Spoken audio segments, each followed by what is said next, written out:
What's going on, YouTube? It's NC, a place to be chilling with Mr. A&D. Back for the midweek wrestling review. Joining me is my co-host, not Deion Sanders of Prime Time. What's up? What's up? A lot of things happening this week in wrestling when it came to NXT 2.0 and AEW Dynamite. First off, NXT 2.0, we had a lights out match between Wendy Chu and Tiffany Stratton, which actually was pretty good. It was like a bedroom lights out hardcore match. It sounds interesting. Seriously, I was just like, all right. And first of all, Shawn Michaels took her out the fucking onesie. Thank God she didn't wrestle in that onesie. She was wrestling in like something more fitting. Thank you. I was like, how can you wrestle in a fuck? First of all, this is not safe. And you know, Vince like people wrestling in full clothes. I'm like, that's stupid.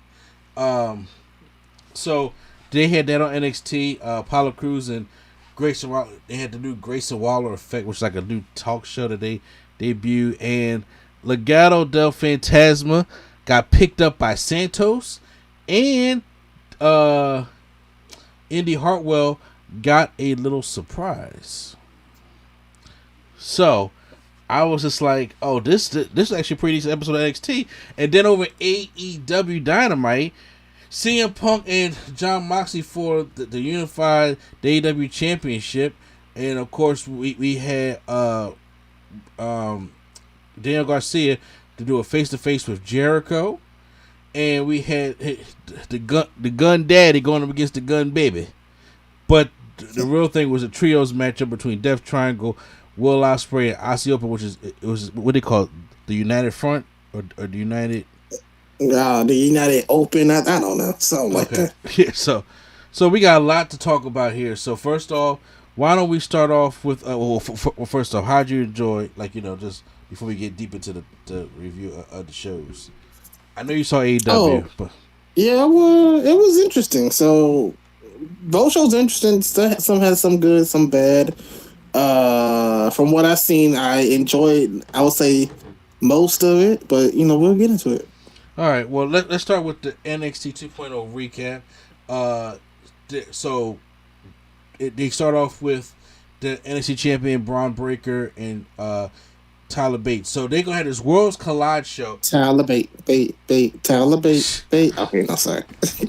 So this Worlds Collide show is going to happen like a unification show, basically. Which is going to be the same. Was it going to be the same day or the same? No. Oh wait, this is going to be September 4th, right? Yeah, it's All Out. Yeah, the same day as All Out. Yep. Yeah.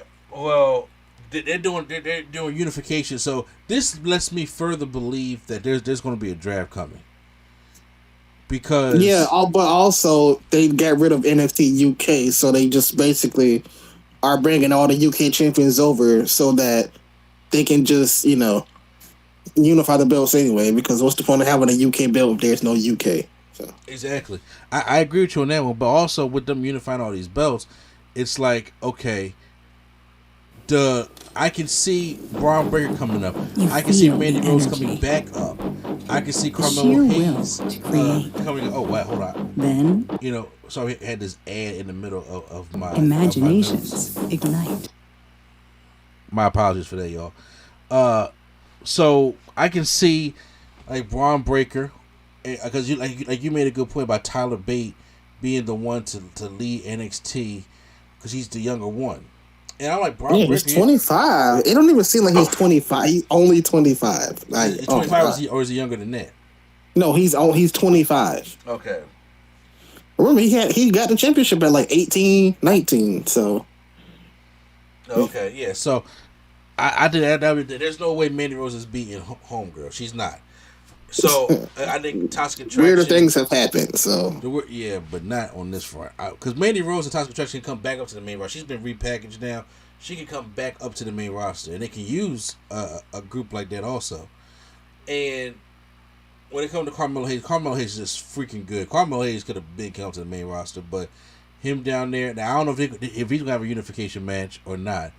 But because they don't have a secondary belt. So gotcha.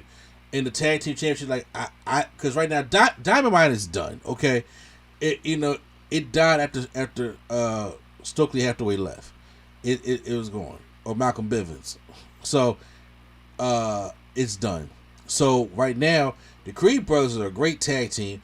Roderick Strong needs to leave NXT, and I think and so I think those can all be call ups. So I think that's going to be something that's going to be probably in the draft. But we got to wait and see. But that's what the Worlds Collide is. So that's what the opening was.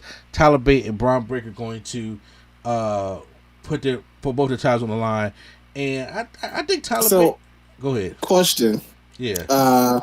When they unify these belts, are they going to unify them in a way that just keeps their belt, or are they going to just have brand new titles at the show for all the belts? That's a good question. Because me personally, I'm not going to lie to you. I love the NXT UK tag belts. I would just use them as the tag belts to take the UK out because they are so pretty and beautiful. And so is the UK Championship also. I think all the UK belts look good. All the UK belts look good, obviously, but the UK Tag Championships is such a... we can't just get rid of those belts forever. Like, we can't just get rid of that forever. I agree. I'd rather keep them over the ones they got now. Yeah. Yeah. So just take the NXT UK off and add a little something else to it, and there we go. Yeah. So as of right now, they had the NXT UK Tag Team Championship match. Briggs and Jensen. I even forgot how they got them belts. Taking on Gallus. So that was a regular tag matchup. Briggs and Jensen retained. The Grayson Waller effect was like a new talk show that's on NXT. And it brings out Apollo Crews, and he saw Crews and announces him as someone stealing opportunities from everyone. And let's see. The thing is, though, I know you liked him on there. I'm not feeling it. What? Waller or Cruz? No, Cruz on NXT is like, obviously he can do some good work, but for some reason the way that they have NXT now, it's like I wish they would have brought like a younger seasoned person on NXT. That's all I'm saying. I mean, well, I think Apollo's in good hands. I mean, first of all, Apollo come back to main roster, but once again, Apollo changed his character. Mm-hmm. And it was like, okay, we interested, but then Vince did nothing with that character. Mm-hmm. Like next thing you know, he was jobless for that. Because I was interested in that new Apollo Crews Commander Z's character, but then he started jobbing. I was just like, all right, Apollo Crews is too talented to just be on the chopping block. Because honestly, that's what he was about to be. Yeah, so like for me, I'm gonna be honest with you. Like somebody who I would have brought down back is like Cedric. Oh, okay, I can understand that too. Cedric, I can understand somebody that's kind of still younger. That not to say that obviously Apollo is washed or anything. You know what I'm saying, like, Cedric is like in that range of people that they want in NXT UK. So I'm just spitballing people here, but keep going. Yeah, no. So I do agree with you with that one. But this excuse me. Apollo Crews is back here and saying that he's back here to find himself. And the new people will love it, and the others will be jealous. So, I didn't get a chance to see the rest of the whole segment, but I know Cruz like chases Waller off and everything like that. Calls it like a low budget Miz. I know that I figured that. I don't know what the Worlds Collide is going to be. I don't know if they're going to call Braun Breaker because I thought Apollo Crews was going to be the one to take the championship off of Breaker. I already knew that wasn't going to happen. You still don't think so? Because I still don't think so. I did because he's been winning, and I know that he's probably gonna beat Grayson Waller, and you gotta give some people to beat first before he goes and beats up Braun Breaker. And I think Apollo having a run with the championship because he has the look, you know what I'm saying. And then like Shawn Michaels is working down there now, or been working down there, but he's like more in control. He can have a good run with the championship. And you can put it's kind of like Finn Balor. You need a restart. And with Finn Balor, yeah, but we'll see. Yeah, because you got Tyler Bate, and you gonna have Carmelo Hayes, and it's like, sorry, Apollo, but I don't think Carmelo Hayes is gonna be down there long enough. I think he's gonna be fair. Not to say that it's bad, but I think I would keep him down there for at least a few more months. He is excellent. Like he's exactly. I'm sorry. He's better than Breaker. Excellent. He's better than Breaker. Got the look. He got the look. He got the family. And Breaker's good also. But Carmelo been doing. He was in the breakout tournament, and before that, he was wrestling before that. If you're gonna try to go back to the black and gold, quote unquote, and have people stay there for a minute, I think Carmelo could be that guy that not the Gargano Ciampa that's there forever, but I think he could be a guy to help them build up until they get to where they need to be. But I think he's already been there. I think he's already been helping build up, and now he can leave because when people are like, no, I'm talking about building up the NXT with matches or whatever. But Carmelo has been doing that already. Carmelo has helped make that 2.0 version somewhat watchable. Yeah. Him, Breaker, D'Angelo, those. I wouldn't say D'Angelo. Okay, if I'm saying, but those guys have been the ones that actually make 2.0 watchable. Now, when obviously they got new talent coming in, they probably got new talent going back down, and then obviously we're gonna get some people back there from injury. Like I don't know where's Big Dude at? The one that was in the breakout tournament that made it to the final. He's still injured. Yeah, I'm saying so. He's probably gonna have to come back soon. I think they're gonna change his whole character up. Yeah, they might. But I'm saying Odyssey Jones. Everybody obviously, Odyssey Jones. Everybody can't go to the main roster. So if already Del Fantasma's going to the main roster and Braun Baker might go to the main roster, that's already many people, especially people that are coming back as well.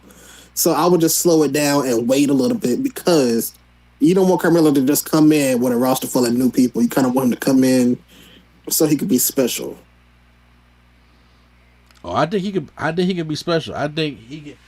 Like I said, I really think he could be special. It all depends, but real quick so we can keep the thing flowing. Cameron Grimes taking on Javier Bernal, I think his name is. Oh, Cameron Grimes might get called up too because he was already established before he got to NXT. Exactly. So that's a Triple H dude. So I think definitely he'll be getting called up as well. Alba Fire has a little promo. I'm just like, can she go back to Kaylee Ray? Because I'm gonna need her to go back to Kaylee Ray. Yeah, I'm gonna need that. They have Blair Davenport taking on Indy Hartwell. Blair Davenport. Oh my God! What? Yeah, I'm dead okay. serious. Yeah, Blair Davenport taking on Indy. Well, I mean, I haven't seen her wrestle in a while, so I don't know if she's improved. She was okay. She's solid. She's cool, but I thought she should have been in regular NXT and not NXT UK. Okay. But, So, she has the match. Blair Davenport wins. So, afterward, Indy Hartwell is in the ring. Then Davenport gets on the mic and states that she's the new mistress of NXT. And the I think they should start building it with her. What? With Blair Davenport. Other people, obviously, but Blair Davenport could be one of those people because she's already very good. But Indy Hartwell comes back from break and she's still in the ring on the apron, and then she talks about, giving up, and basically she's doing like, I'm ready to give all this stuff up. But then Dexter Lumis comes back. He comes in there, and they reunite. They hug, they kiss, and then he carries her in the arms, and then he walks off with her. She's done. She's not. I think time for her to go to the main roster. There's just nothing for her else to do. I really think they're trying to come up with like a dark version of The Way. Like, not the comedy version of what The Way was like, but like a more dark heel version. Because Dexter Lumis and Indy Hartwell back. If Dexter and Indy are together, cool. But if Indy comes up by herself, that's going to be kind of tough. Because I really think they're going to bring Candice LeRae. Why wouldn't you? Gargano's there, so you bring Candice LeRae. Yeah, but they still have their child's not a year old yet, so maybe she's going to wait till the child is a year to start leaving, going on the road every single week with her husband. I don't know how that is for new parents. I don't know. Okay, now, somebody who is a parent, I would say that is challenging. But I also don't think that, like, right now, I think that the deal is that if they have the draft, right, and say Mhm. if they draft Candace and Indy as a tag team, because they were a tag team as the way in NXT. So if they draft them and she works 1 day a week, like, she don't do the road, she don't do the house shows, or Mhm. she just does SmackDown once a week. That's doable for somebody who's a new mother. And Triple H as a parent will obviously understand that. So if she's a new mother, if you can get somebody, especially with the job you have, So okay, so you think they could do like Gargano on Mondays and then Candace on Fridays? I did they'll both be in the same place. You said so. I really think that they would be on the same show. Okay. And like I said, because they could travel together, they could go back home to the child together. Because like I said, Gargano signed this contract, and Triple H wants him back bad. And if Gargano says, like, okay, for the first year or the first 2 years, I do no house shows, I'll just do main TV, like the pay-per-views. And if Triple H is going to have a draft, I do strongly believe that Triple H is going to obey by this draft. Not like Vince would be like, all right, well, just because we need to pop a rating, we're going to have these people just switch on each show. I think once he resets it and actually does the draft, they just released the Survivor Series poster. So it looks like they're still doing Raw versus SmackDown because of the red and blue. I don't know if you... Yeah, I think... Did you send it to me? Or no? No, I don't think I didn't see the poster. I seen like the logo, not the poster. Yeah, no, okay, so I seen they released the poster. They still have a Raw and SmackDown theme. So it looks like they are going to probably be doing a draft. Whether she's on Raw or whether she's on SmackDown, I do believe that if she works 1 day At Capriati's, our hand-pulled turkey subs like the Bobby. Voted the greatest sandwich in... Sorry these ads, but if they just keep her for the 1 day and she goes back to the baby until the baby's like 1 or 2 years old, to the point where it's like, okay, now I can start doing more stuff, more house shows, or a little bit more dates like that. But I think that right now, if they obey the draft, it'll be easier for them to come in one. That's what Pat McAfee do. He worked 1 day a week because he don't need to do anything else. Mm-hmm. He worked 1 day a week. If they can do a deal like, okay, go, Candace, and then Triple H, no, they're those Triple H people. So I think it can work. Also, if they do it like that, McAfee flies out to the city the day of. So like he'll be in the middle of his show on Fridays. He'll be like, all right, I got to go to SmackDown. And he goes to SmackDown during the show, and then he's there for the night. And he flies back that night. So they could do it that way. But I was only thinking one parent on show so that at least one parent can be there for that day or whatever. So whatever. We'll see. In Triple H, I trust.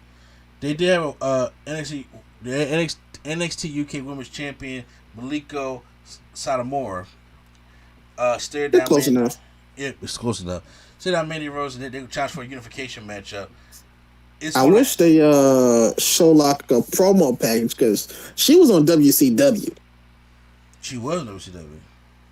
In 1995, she's in WCW and wrestling like Bull Nakano and people like that. So I mean, I think they should show like, she's been doing this for a minute. Yeah, but also they also suggested because Blair did not leave. Blair Davenport did not leave the ring, so they were suggesting.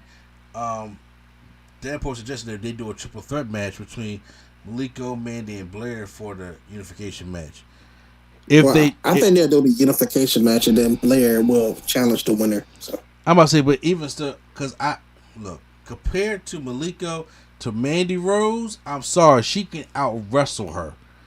Rings around that woman. So if you can put somebody else in there that can work, and you have Mandy kind of just hide behind her little knee strike. That's all Mandy be doing. Mandy can sell, saying Mandy can get a couple moves in, and she get her little running knee going, but that's it. I'm saying that's it for Mandy Rose. So who knows about that? But backstage, Santos Escobar saves Legado del Fantasma because he lost the match, so they were supposed to stay with Tony D'Angelo, but he's like, no. We're taking, he's taking them with him, because Tony was trying to test their loyalty, but they won't turn on Santos. And then he goes and they all get in, and that's it. They all go and make their way up to the main roster. So the way that they left, I feel like their debut is going to have something to do with this car pulling up. Like the car crash? No, I'm saying they left in the car, and the way that they was like showing the car. Oh, yeah. I feel like their debut or either show is going to have the car pull up somehow, some way, or something. It's going to be dealing with them getting out the car. Probably that, or kidnapping Mysterio or Dominic. Or that. Or something. But I'm saying, like, I just feel like they put a lot of emphasis on them in this car driving off. Yeah. That you can't just show up. But they don't just put too much into it. So. But it's fun to do that now. So there was a singles match between Tyler Bate versus Ron White. They ain't take too long. Tyler Bate wins. The end. So I just want you to get reacquainted with Tyler Bate. Yeah, they had a lights out match main event. Which real quick. Tyler Bate, you know how he won the championship, right? He beat Vegas. No, he beat Trent Seven. Oh wow, yeah, the one that got released. I was about to say his former partner. They kind of had that. They had a Gargano and Ciampa like split. Yeah, they were just the tag champions, and then they lost the championship, so then he turned on them. But it's like Trent Seven got like released and like it was nothing with all the other UK people. It's like Trent Seven, people that we care about, and then like everybody else. Like I just thought that was messed up. But keep going. No, I agree with you. They reached 27 UK people. And I was like, yeah, hopefully, but they did put out there that if they're still around when NXT Europe comes around deep next year, they'll call them. Yeah, because we don't want these people to work for the next year and a half. And not do anything. So that we can sign them. So they had the lights out match between Wendy Chu and Tiffany Stratton.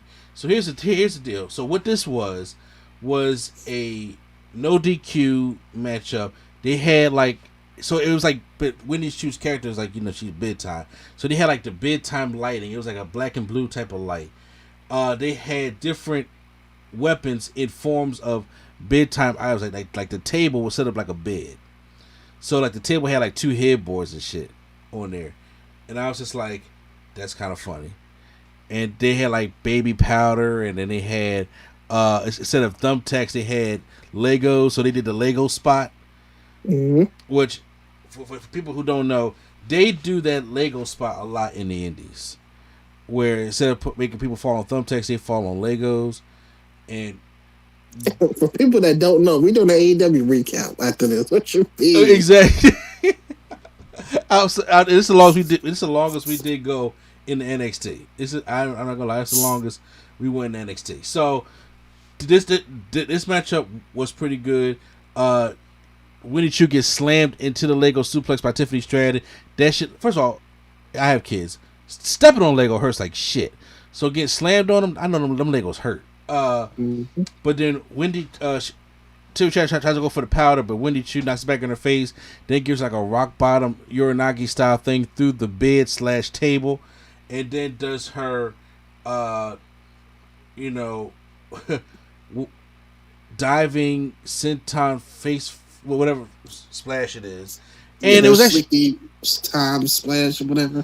Yeah, and it was a good match, and she wins the matchup. So that was NXT. I'm sorry that went along, but me and Prime was getting in detail. It's the first time NXT really had like a decent show, especially since Shawn Michaels has taken over all of that.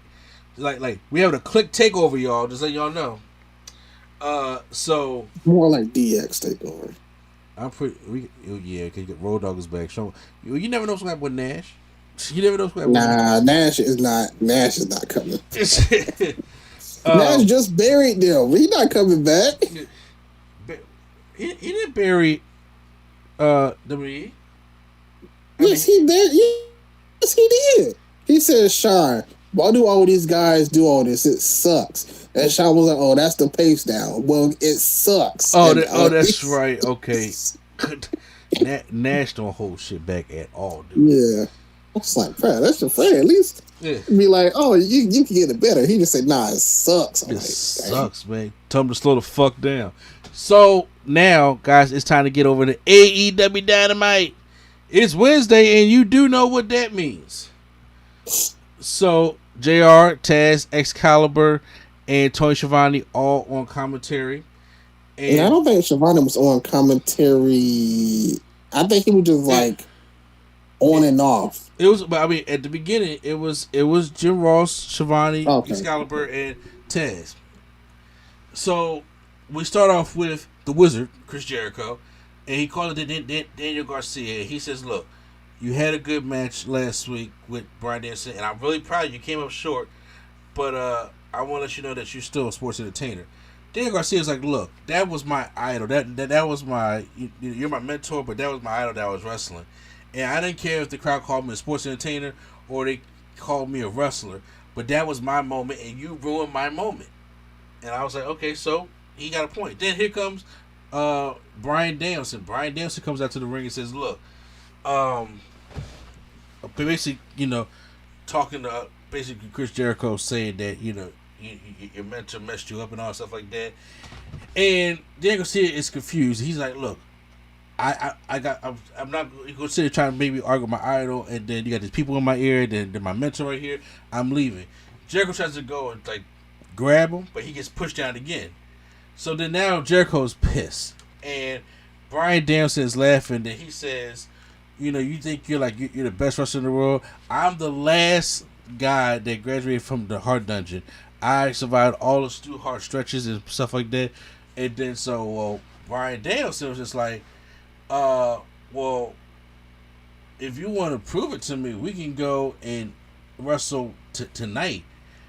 But then Jericho said, "No, we're gonna do that all out." So real quick, I gotta. Danielson got passionate here. He said, "Oh really? Oh really? How about you call up Stu Hart? See if he was still here. See who's the better wrestler." And was like, "Ooh, call up your friend Owen Hart." And I was like, "Ooh, yeah, all right." That's right. He just takes some shots. And, for those who don't know, they're both dead. Yeah. So yeah, I thought he was gonna say Brett next, but if he had said Brett, because Brett don't care. Brett don't care. He already, Eric Bischoff's the single most stupidest idiot that ever got into wrestling. So he said it all out, but until they watch it back, and then here comes Jake Hager comes and attacks Bryan Danielson. So we're down. Also, just for the record of Daniel Garcia, I will say he was supposed to be in the Combat Club to begin with, but Jericho wanted him. So he's a good wrestler. He's still very young. He's like 23. Yeah. Now, how big did this Combat Club was going to get? Because we already had 4 members. No. I'm saying it was supposed to be Daniel Garcia instead of Will and Yuta. Gotcha. That's right. Garcia would have fit better than Cesaro wasn't supposed to be in the first place. So. Yeah, Garcia would have fit better than Yuta anyway, but I feel you. We get Dax Hardwood taking on Jay Lethal in singles matches. Good wrestler right here. Dax Hardwood, even though he was FTR. Dax, I'm going to be honest with you, is probably in the running for wrestler of the year. I'm going to be completely honest. I was just about to say that. I was about to say, yo, Dax Harwood has been having some tremendous singles matches this year alone. Singles and tag team matches. I'm just like, if it comes in number 2 or 3 for Wrestler of the Year without Cash Wheel, I'm not surprised. And like I said, in this one, him and Jay Lethal was having a good matchup. He hit him with a couple high angle German suplexes. Yeah, I believe every match he's had this year, with the exception of one, has been 4 or 4.5 stars and above. Yeah, well, except for this. This Jay Lethal was a solid match, but it wasn't, No, but I'm saying you can tell which match was not that was the Danhausen match. But other than that, all of his matches have been ranked very high. So, yes, he's been a great wrestler this year. But however, they even though the match is not that long, they do have to get "This is awesome" chant out the crowd. But Dax Harwood tries to put Lethal in the sharpshooter, but then Sanjay jumps on the apron, which causes the distraction, and then Lethal grabs Harwood's trunks and rolls him up. And the Taz is like, that's highway. Oh, I hear an echo. I hear an echo, Prime. Did you put me on speaker or something? Because I have not touched anything. Okay, I'm telling you, if you go back and listen to this stuff, you're gonna hear what I'm talking about. No, what I'm saying, you say I don't be touching nothing, and you be like it's an echo, so I don't know what to press. Do you hear it now? No, I don't hear it anymore. Taz was saying it was highway robbery. So Sanjay just said that it's gonna be a trio match all out, and I know you got the big man Warlord with FTR, but these are going to be Jay's partners. And we get a Titantron for the Motor City Machine Guns, Chris Sabbath and Alex Shelley. I am a huge fan of Motor City Machine Guns. I have been following Motor City Machine Guns ever since I was watching TNA back in the mid-2000s. Mm-hmm. And they was a great team. Because me personally, I was like, they were always better than Generation Me, in my personal opinion. Yeah. And for those who don't know who Generation Me is, that's the Young Bucks. Back when they was in TNA doing the Generation Me stuff. They were always having classic with Beer Money. I think Beer Money is their biggest rival as a team. They had a best out of 7 tag team classic. They could go. And now, even though I know Wardlow is on the team with FTR and they're both going to win, but that is going to be a good trios match right there. I'm going to be honest with you. I won't be honest. I like Wardlow and I like Jay Lethal, but I think they would just ruin the match. Like, Motor City Machine Guns and FTR alone can steal the show. Now, I'm not going to sleep on Jay Lethal now. You know what I'm saying? Because Jay Lethal has hung with them guys before. Yeah, but I mean, it Motor City Machine Guns and FTR in a regular tag match would sweep the floor. It will. Look. Even but Motor City, they have been teaming since 2006. They've teamed for a while, and obviously Alex Shelley left TNA, and then Chris Sabin became champion, and then they came back. I want to say 2016, maybe, when they came back. And then they've been on and off since they came back. And then they kind of really came back like 2019. Mm-hmm. Bro, look. Or whenever, remember when they had the tag team thing in NXT and I wanted it to be Alex Shelley and Chris Sabin, but it was Alex Shelley and Kushida? Yeah. That after that match, he went back and said, all right, I'm going to team with Chris Sabin. So after that match, he left and went to TNA, with the Impact to team with Sabin again. So. Oh, it's great. Like I said, those two teams alone could put on a damn good, great matchup. And like I said, they just get better with age too, man. Like I said, I've been watching them since like 2005, 2006. So and they've been around a lot longer than that. I'm talking about when I just started watching them. So I'm a huge fan of that. It's gonna be a good matchup. Give them some time, obviously, but obviously. They're going to do all the wrestling. This match was just basically for Warlord to powerbomb Saddam say. That's basically what it's going to be. He's not in the match, though. So. No, I mean, they've been teasing it. So when he comes out to try to screw them over, and then Warlord powerbomb, because first of all, Warlord needs some good heat back, because he been pulling off. I'm like, that's not what you should be doing, Warlord. That's why you got to get the title to Ricky Starks. Anyways. What's next? I heard that. Toy Schiavone is back with AEW Women's Champion Thunder Rosa, who's heartbroken that she has to step down as champion because she is injured. So at All Out, there will be interim champion Toni Storm. I hope your dreams come true and you become interim world champion, but I will be back. So if she's doing interim champion, why should she give the belt? Because she can't defend the belt. Okay, so basically when she comes back, she's gonna have to give her the belt back. And we're gonna do this. Tony got love an interim champion, don't he? Well, I mean, I think he does interim champion because UFC does interim champions because you don't lose the belt by pinfall or submission, so you still are the champion because you never lost the belt. But we do need a person to defend. That's probably why. I don't know. I mean, if it was up to me, I would just have them give it up and vacate it But I guess maybe Tony Khan just doesn't like vacating belts.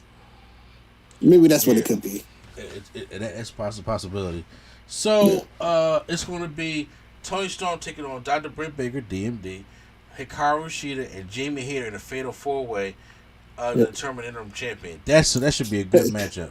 It might be a triple threat. We don't know yet, but we'll see. We'll get to that. We will get to that.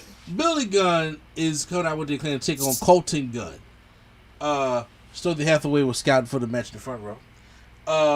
Billy Gunn hits Colton with the shoulder tackle, but then Colton comes back, hits with like a forearm and stuff like that. But then Colton, to sum this whole shit up, Colton gets the win over Billy Gunn, and afterwards, my distraction. Yeah, well, does he really need a distraction? To be honest with you, but yeah, but low blow. He cheated and all that kind of stuff. Yeah, he had the Colt 45 on his father.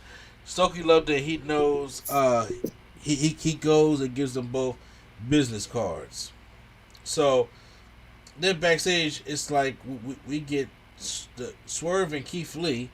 Oh yeah, because they came out to save him. Yeah, they came out, and which is going to lead to them versus the Acclaim at All Out. Which I was like, as much as that's a cool match, this match was forced on there. Yeah, it definitely was, because it definitely was. If you want to do anything, they could have made it a triple threat if Swerve and Lee was to get involved. But Swerve and Lee ain't had nothing to do with it, and then they came out anyway. So, and look, people. First of all, okay, it was 3-on-2, and the 3 was losing, and Swerve and Keith Lee came out anyway. So it ain't like it was a numbers disadvantage or thing. Y'all just lost. Y'all were just getting beat up. Yeah. So I mean, it was really no reason for them to come out. So they want to force it. I definitely agree with you on that one. My only thing is, I like the Acclaim. I do think the Acclaim needs to be champions one day. But I'm just like, but right now, this is gonna be an unpopular opinion. Nope. Nah, bruh. You don't even know what I'm about to say. You don't even know what I'm about to say. What, I'm not saying anything about the tag team division. I'm not saying about keep going. I'm not saying anything about the Buster tag team division. I'm saying this is a problem that Tony Khan has that he needs to fix, because it's being doing the same thing as WWE. It's like you're trying to cram all this stuff on one show. That means matches that need time or that have a good story going into them. You don't need to rush these matches. Sometimes it's okay, to do this on a Rampage or to help build that show, because that show is abysmal right now. Whether people like to hear that or not, Rampage is the viewership. It's not live. It's not live.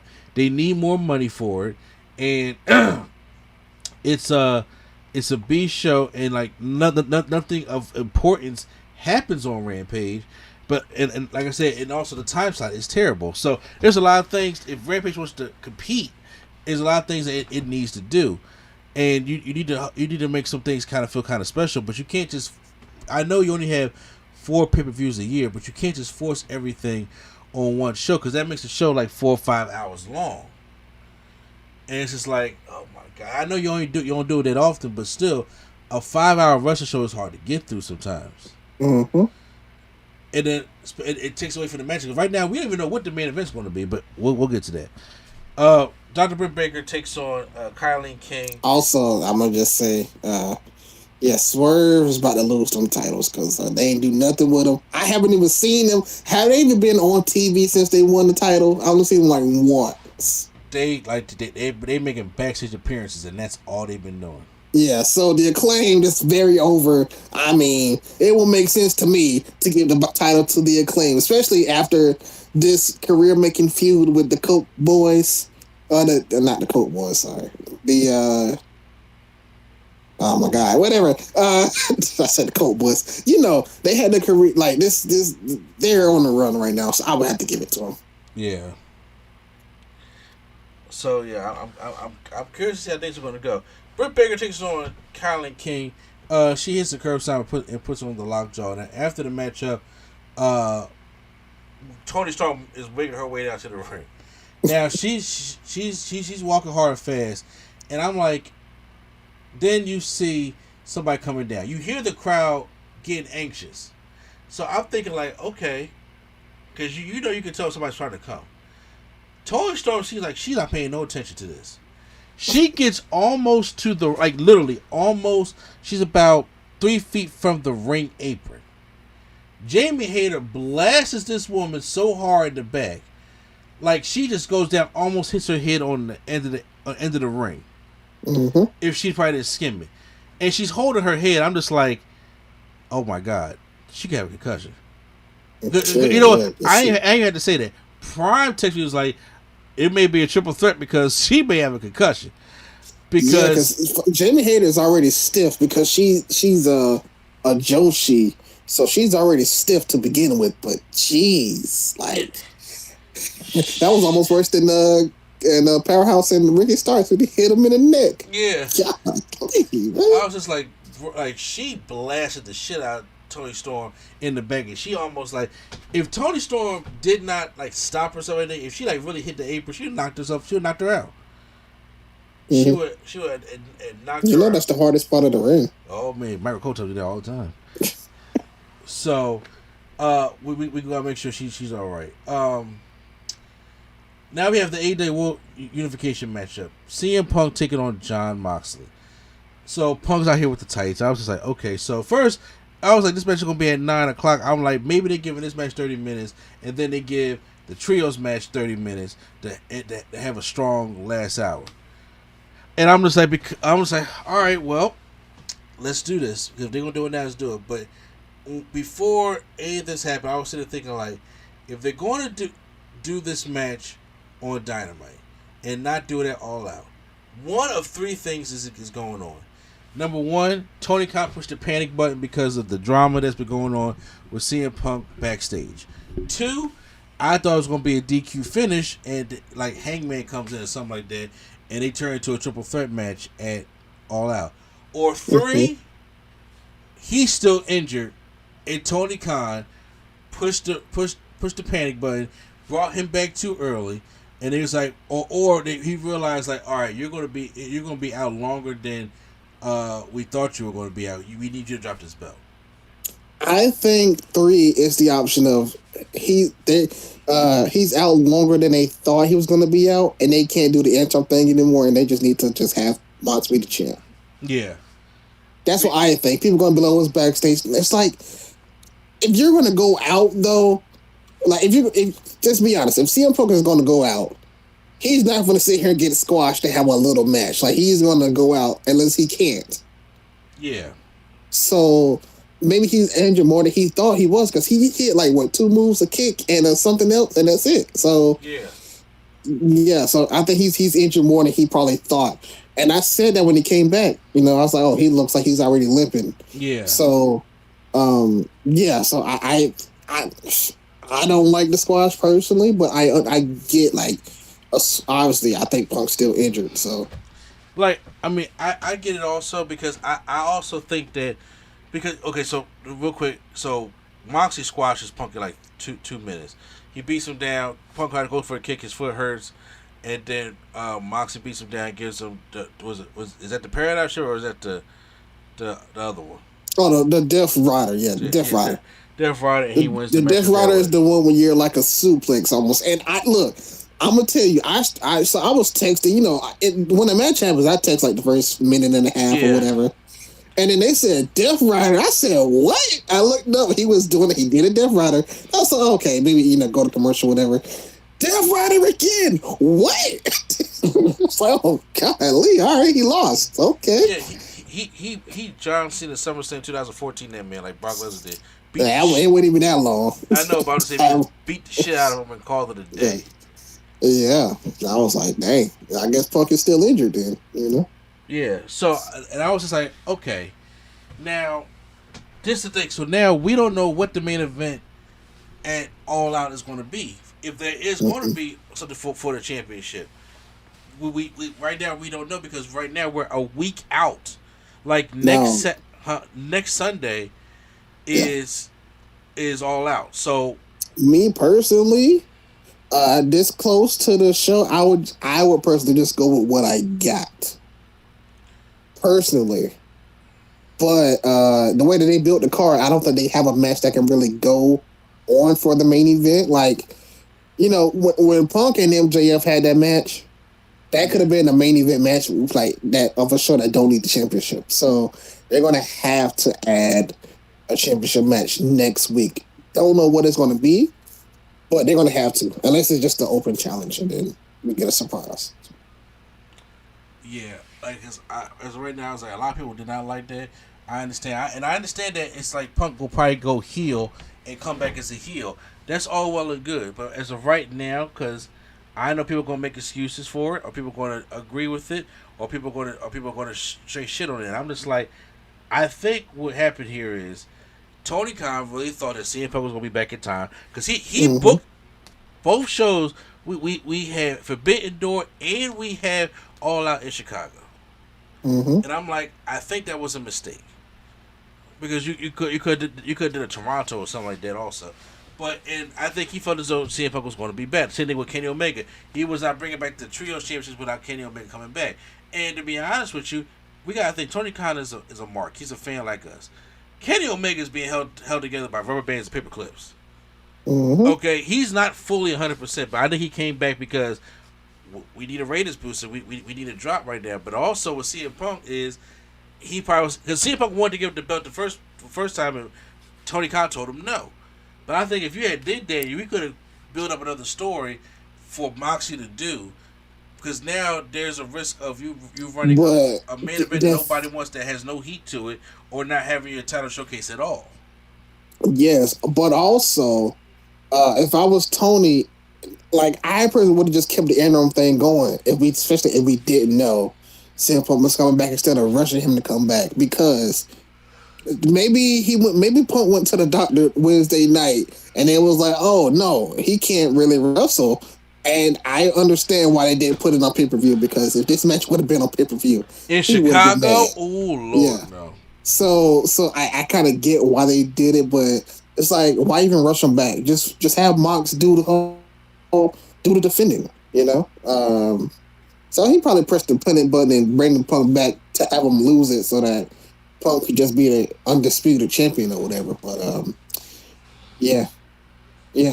I will say it kind of put a damper on my thing, because let's be honest with you, when I think of Punk coming, Punk should have came back and did the same thing he did to John Cena, basically. Comes back, you know, with the title, holds it up. I'm back. I'm the real champ. But yeah. That all got ruined. Yeah. I mean, he'll probably come back as a heel, and obviously he's definitely coming back as a heel. Did you see the look that he gave when he left? Yeah, he turned back his head like, oh really? All right. Oh yeah, so he come back. So when he fully heals up, he comes back as a heel. He gets his championship back, and who takes it from him? Babyface MJF. Because when MJF comes back, Punk is not getting the championship back. What you mean? Say what? What you mean when Punk gets the championship back? You know he's gonna get the championship back? Well, he gonna have to get in line. You know, he gonna have to contend for it. He's a heel right now. But I'm saying, if they would have waited, he could have came back and instantly been the champ. You know. Yeah. So he's gonna have to do some matches first before obviously he's a heel. So obviously it'd be quicker, but he's still gonna have to like wrestle a few matches before he gets to it. I wonder what this thing's gonna be. What's going on with this MJF thing now? Because it's like, I know he's waiting for Punk to come back to do all this stuff, but he's injured. So Christian Cage is backstage with Tony Schiavone and talks about he extended the olive branch to Jungle Boy. He ain't take it, so he wanted to have a match at All Out. So it's gonna be Jungle Boy taking on Christian Cage, and that should be a pretty good one. After Ricky Starks comes to the ring, cuts a promo. Let's get down to business. He said, "I haven't been the best of moves, and quite frankly, I'm hurt and pissed off from dealing with Team Taz being over, from losing the FTW Championship, from dealing with the Factory, and now Powerhouse Hobbs. I thought I had a friend in Hobbs. Don't forget Hobbs. We were playing background until you and me in Jacksonville. I should have known you would have turned your back on a nightmare." Why is that echo so Hello? Is it because I'm not talking that it's the echo or not? I really don't like. I said when you go back and hear this, you go to hear, you go back. What is that? And I'm like, I don't know where the echo's coming from. It could be a thing where you look away from the phone for a minute. You could be texting. You could be, No, I'm not even. I literally have not moved in like since we've been on here. Okay, so like I said, I don't know. Right now, I don't hear it. He said, I called you a friend, but now I call you a low down snake. And from where I'm from, we cut the head off the snake. So bring your $5 ass to Chicago and fight me it all out. So it will be Powerhouse House taking on Ricky Starks. See, these matches along with Christian Cage and Jungle Boy, these matches need to be on there because they had a whole story building up to those. Yeah. Also, I feel like this promo was very passionate because he was like, "You didn't just hit me in my back. You didn't just hit me in my head.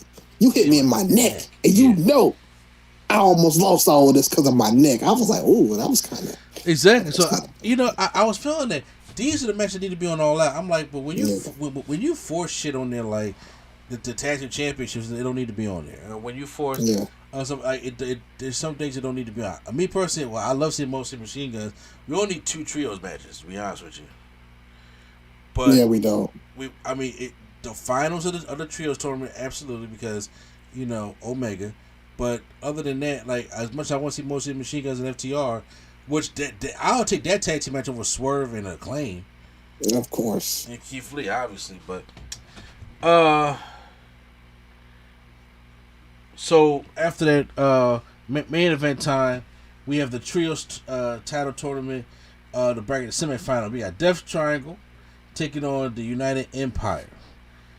By God, when I say this matchup was good, and I mean this match got time because these are some high flyers. It's hard to take those in these kind of matches other than like I started writing stuff down like when they launched Will Ospreay into like the double drop kick into Pentagon or Ray Phoenix, and then Ray Phoenix and them had a good exchange in the beginning, and they just overall had a great matchup. But it really after all the stuff happened, they had best friends in the front row with Orange Cassidy and Dan Housen. I'm not sure all that was in the front row. It got to the point where I see Will Ospreay did a dive to the outside. Pac did a dive to the outside right there on the turn on like the back turnbuckle post. He did a nice moonsault. But one thing is what happened is Will Ospreay. Okay. You hear it again? Yeah, I stopped. I'm gonna reset myself.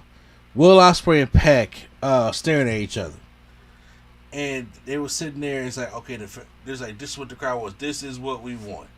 So Pac is outside. He starts beating Will Ospreay. There's this guy out there with a like a box over his head with the eyes cut out, and Pac is looking at him, and then he takes it off, and there's some guy in duct tape with his mouth closed, and then Kip Sabian attacks Pac. If anybody's been watching Pac's like world tour for that championship that he's been defending, that he won at Forbidden Door, there's been a guy in the audience that had having a bag or a box over his head just watching, but they know it's been Kip Sabian. He's been like traveling along with him, and then now so he finally takes it off, and Kip Sabian attacks Pac from behind. They take Pentagon out, and then they do like their the United the Aussie cutter to Phoenix, and then they win the matchup. So United Empire advancing, and after the match, Kenny Omega, I was gonna say also, I believe Kip Sabian can challenge for that championship because I don't think he's from America. So. Oh, okay. Yeah, I kind of think that's why he's been traveling. I hope they don't just throw that on All Out. Cause like right now, All Out got. No, I think they'll throw that on like Rampage, honestly, or whatever. I don't know. Yeah, it'll be something to do to help boost up Rampage.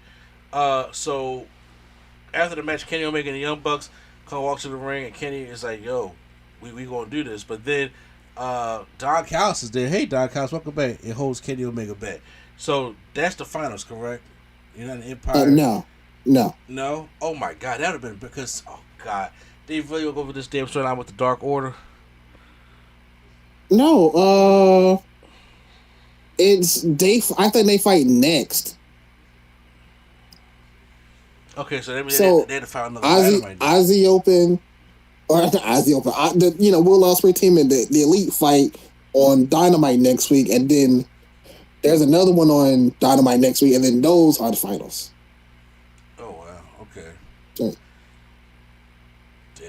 So it'll be the Elite versus whoever. Yeah, I think the Elite win the championship. I was like, but I don't know. Yeah, best friends maybe. Oh God, I don't know. I don't know who. I don't know who else is in it. I believe because it's not the Dark Order, so it's got to be the best friends, right? Oh God, yeah. Terrible option. I mean, obviously, I know they probably wanted to make it Undisputed Elite with Adam Cole and them, but they're not healthy because that would have been the match that they're going for. Mm-hmm. Well, guys, that was AEW this week. So in NXT. So yeah, we did a pretty long review here. Hope you guys are still staying with me. So, guys, put down in the comments down below which one you like better this week, NXT or AEW. Me personally, it was AEW this week. I enjoyed it. You know, we all can have our opinions about Moxley and Punk and how they should probably handle it. But NXT was nothing to sleep at this week. I think y'all, if you can, go check it out. It was nothing to sleep at. I'm pretty sure you picked AEW as well, Primetime. Yes. You know, it's going to be really, you know, I know we just review, but it's going to be a war again because Triple H ain't forgot, because there are going to be some days that they're going to be going head to head in October because of the World Series. Mm-hmm.